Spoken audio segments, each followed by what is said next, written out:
What's up YouTube? We got a new recipe for you here, some cannolis. So you're going to grab yourself some ricotta. There's some traditional ricotta right there. You're going to put it in a sieve and let it sit over a bowl and drain as much as you can. You only need to do this for about 20 to 30 minutes. Next, you're going to add 1 1/3 cups of all-purpose flour to a bowl, followed by 2 tablespoons of sugar. Next, you can add 1 teaspoon of cocoa powder, followed by 1/4 teaspoon of cinnamon. Gently give that a whisk until it's all mixed. All right, next you're gonna soften 2 tablespoons of butter in the microwave and just make sure you get all that good stuff in there into the bowl, followed by 1 room temperature egg, and then 2 tablespoons of Marsala wine. This is very important. You need the Marsala. It just completely ties everything together. Whoops. If you add a little bit extra, that's just fine. You end up needing a little bit more later, as you'll see anyways. This whisk just ain't cutting it, so go ahead and grab yourself a more supple utensil. All right, so we're gonna mix it up, and then once it starts to get pretty shaggy, we're gonna just stick our hands in there and get it all nice and formed. So in reality, this step should take you probably less than 10 minutes. It's really the kneading that's the main thing and acquiring all the ingredients. So you'll probably wanna go to your local liquor store and to find the Marsala. It was super cheap. I think it was like $10 or $15, so should be easy for you to find it. Okay, and our dough is starting to come together, and I can see right now it's just not wet enough, even though I accidentally spilled a little Marsala in there.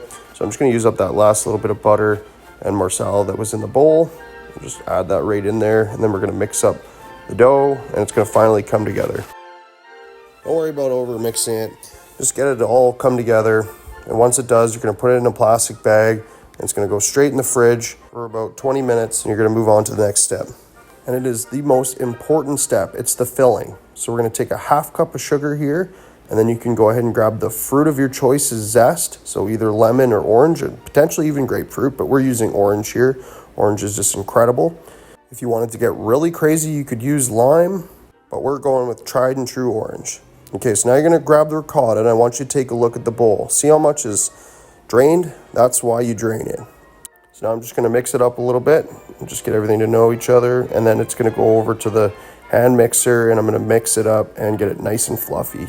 Now I actually did this for about 10 minutes. I knew it was done when it was super fluffy and light. There was no hint of chalkiness. It was just all perfectly mixed up and fluffy. Now that that's done, we can get our dough ball and roll it out. We just set our filling off to the side.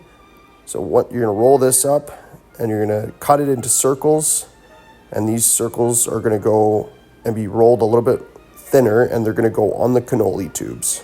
Now, if you have any extra dough, which you probably will, just set it off to the side, and you can use it to help seal up these tubes.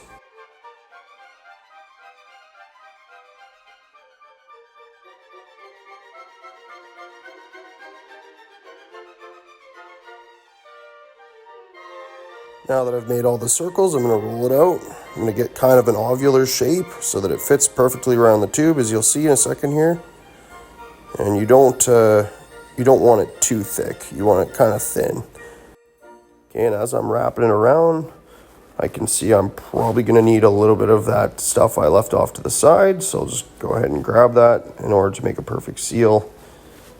And I'm just doing my best not to tear the dough or anything. Make sure you have your oven preheated to 350, and when you have this completely wrapped around, you just go ahead and put it on your parchment sheet lined cookie sheet, and you're going to do that step over and over and over until you have no more dough left.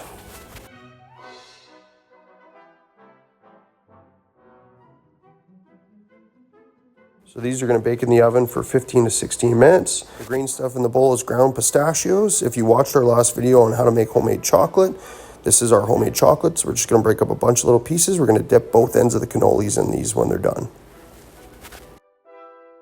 All right, and there's our done tubes. So they don't look much different. You could brush them with butter, but I didn't because it's healthier not to. So now just get yourself a piping bag, and you can go ahead and add all your filling in there.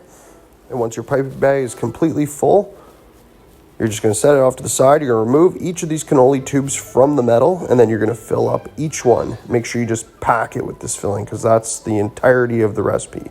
Then you'll just dip one end in the pistachio and the other end in the chocolate. Now, if you didn't have pistachio, you could use Chopped up pecans, chopped up walnuts, any kind of nut really. If you had maybe dried fruit, that would also be excellent. Another fun option would be before you piped it, you could dip it in a chocolate ganache. Then before the ganache set, you could dip it in the nuts. But this is incredible the way it is. There's our pistachio, next the chocolate. And just repeat this step until you're through all the cannolis.